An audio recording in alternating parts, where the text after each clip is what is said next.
C'est la rentrée, l'école commence, mon enfant pleure et j'ai du mal à le supporter. Comment peut-on aider un enfant qui pleure à l'entrée à l'école?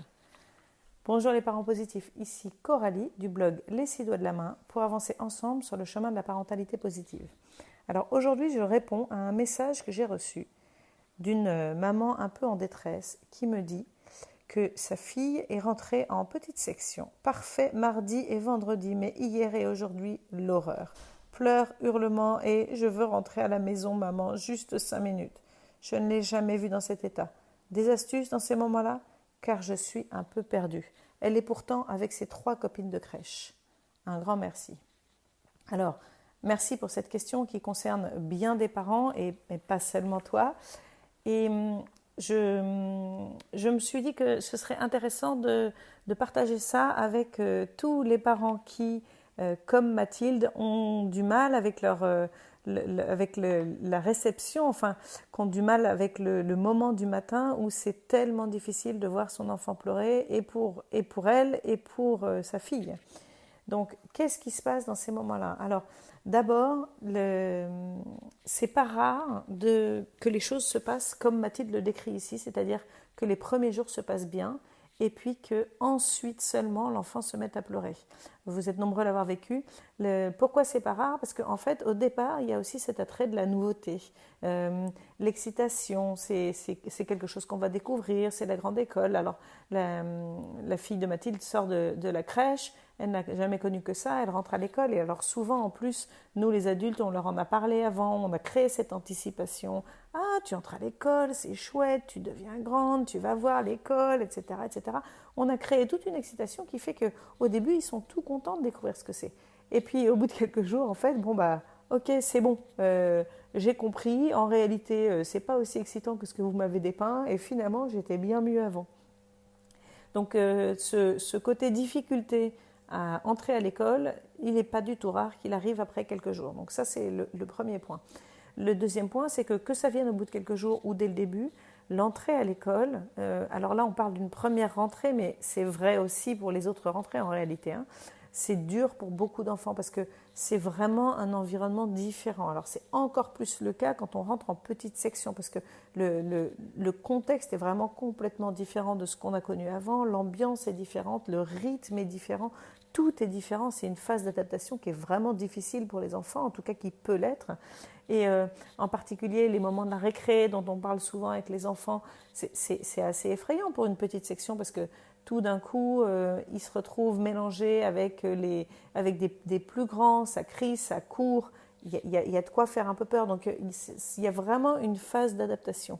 Alors cette phase d'adaptation, elle crée ces difficultés qui fait qu'au début de la journée, ils n'ont pas envie de quitter leurs parents avec lesquels ils se sentent beaucoup plus en sécurité. Donc il y a beaucoup de choses à ce moment-là qui dépendent de l'instit, c'est-à-dire de quelle manière l'enseignant arrive à accompagner les enfants, à recevoir ce qu'ils vivent, à les faire vivre cette transition en douceur.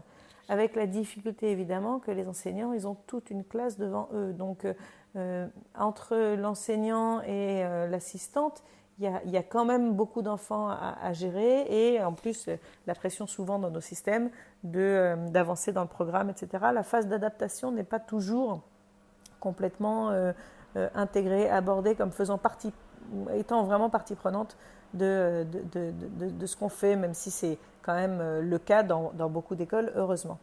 Alors, ceci étant dit, une fois qu'on a compris que c'était difficile pour eux, qu'est-ce qu'on peut faire? Quels sont les conseils pour aider notre enfant à traverser cette phase-là?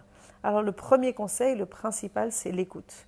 On peut imaginer d'ailleurs quand nous-mêmes on vit une période compliquée, ça nous est tous arrivé, ce dont on a le plus besoin à ce moment-là, c'est de pouvoir le partager, c'est de pouvoir entendre que les gens autour de nous comprennent, nous soutiennent, qui sont là pour nous. Ça ne veut pas dire qu'ils vont régler notre situation, ils ne vont pas régler notre problème, mais au moins on sait qu'on n'est pas tout seul et qu'on a des gens qui sont là pour nous soutenir. Donc vraiment cette phase d'écoute, elle est très importante. Et c'est vraiment cette idée aussi qu'en tant que parent, on ne va pas éviter les difficultés à nos enfants, mais on va les aider à les traverser. Et à long terme, c'est vraiment ce qui va leur permettre de développer leur résilience, leur faculté d'adaptation, etc. Donc, comment développer cette résilience? C'est justement en les écoutant, en écoutant ce qu'ils vivent. Les petits n'ont pas toujours les mots pour le dire, donc parfois c'est à nous de les poser. On peut très bien discuter de t'aimerais bien rester avec moi toute la journée. C'est plus facile quand on reste à la maison. Ça fait un peu peur à l'école, il y a beaucoup de bruit. Tu sais, je crois que ce week-end, on pourra passer un moment ensemble, on aura le temps de faire ceci et cela. Parfois, c'est compliqué d'arriver dans un nouvel environnement qu'on ne connaît pas. Tu trouves que c'est très différent ici? J'ai lu récemment l'histoire d'une maman qui a réussi à aider son garçon en lui parlant le soir à partir d'un livre, du livre Je t'aimerai toujours quoi qu'il arrive. Je ne sais pas si vous connaissez ce livre. Et au début du livre, le petit renard est très en colère. Et la maman, après avoir lu le livre, a dit pourquoi tu penses qu'il est en colère, ce petit renard? Peut-être que c'est difficile pour lui, l'école et la cantine.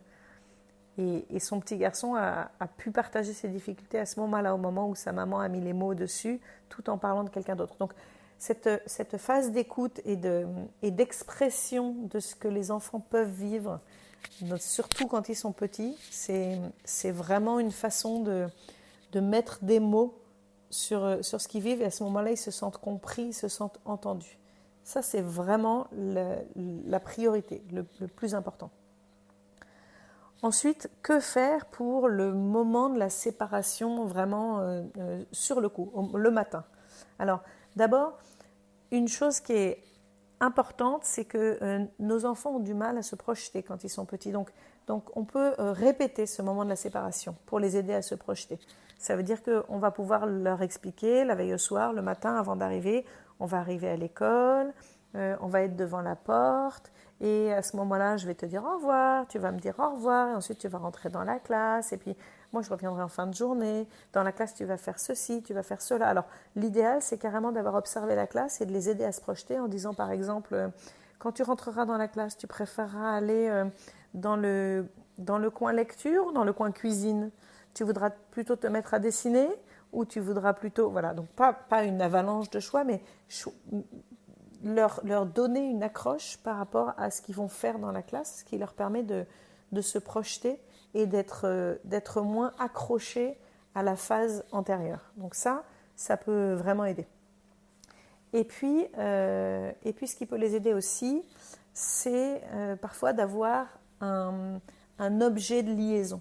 Donc ça, c'est quelque chose dont on peut parler aussi avec eux, c'est-à-dire qu'à un autre moment que ce moment-là, on peut leur dire, par exemple le soir, à un moment calme, leur dire « J'ai l'impression que c'est difficile pour toi de me dire au revoir le matin, que tu aimerais bien rester avec moi et que rentrer dans la salle de classe, c'est parfois un moment qui est compliqué.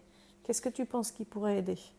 Alors, souvent, les tout-petits ont du mal à répondre à cette question, mais déjà, rien que leur poser la question, ça leur permet de leur montrer qu'on prend leur point de vue en considération, et peut-être qu'ils vont avoir des idées qu'on n'a pas.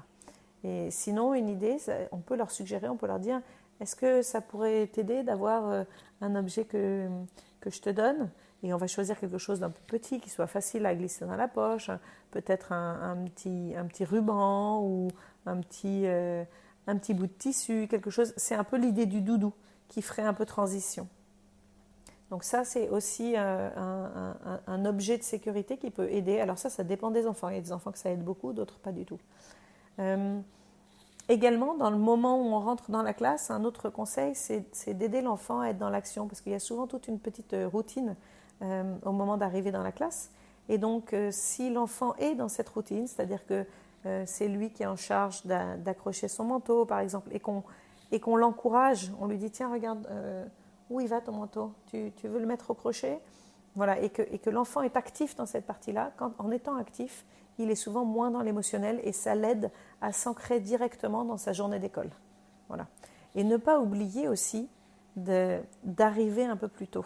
C'est-à-dire que ce que je veux dire, c'est que ce moment de séparation du matin, il est difficile pour eux et il est difficile aussi pour la maman. C'est-à-dire qu'on a le droit, nous aussi en tant que maman, de trouver ça difficile. Moi, je me souviens encore de quand mon aîné, ça remonte à 15 ans, était été dans cette phase-là et que je partais de l'école et que je l'entendais, enfin je partais de la classe et que je l'entendais crier maman en pleurant, c'est vraiment très difficile pour la maman également. Et on a le droit de trouver ça difficile nous aussi. Alors bien sûr notre rôle c'est d'être là pour eux d'abord, mais c'est tout à fait légitime que nous aussi on trouve ça dur.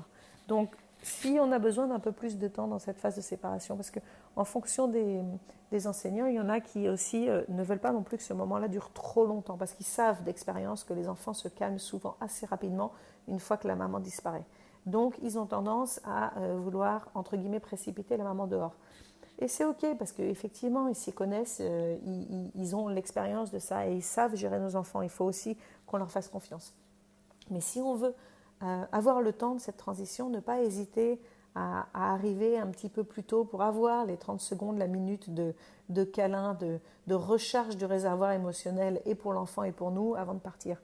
Pas s'étaler dans les pleurs, mais avoir le temps de faire cette phase de transition justement dans laquelle on va rendre l'enfant actif, on va l'aider à se projeter dans sa journée d'école, on va l'aider à faire une transition qui soit un peu plus smooth. Et même si à la fin il pleure, au moins il aura vu qu'on ne l'a pas juste jeté dans sa classe, mais qu'on a été là pour lui un moment et ça l'aide à avoir confiance en nous et à se sentir en sécurité. Voilà, je crois que c'est déjà pas mal de conseils. Si vous réussissez à appliquer tout ça, ça devrait vous aider. D'ailleurs, j'avais donné tous ces conseils à la maman qui m'avait écrit il y a quelques jours et elle m'a écrit aujourd'hui que ça allait déjà beaucoup mieux 2 jours plus tard.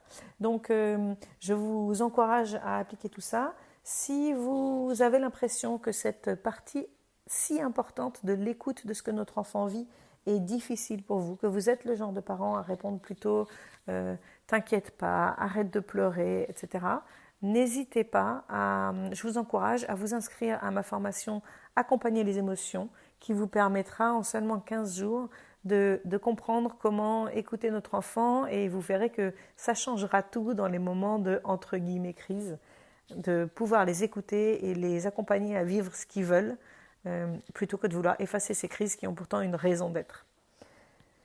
Voilà, et si vous pensez que ce podcast peut aider des personnes de votre entourage qui vivent ces difficultés, n'oubliez pas de leur en parler.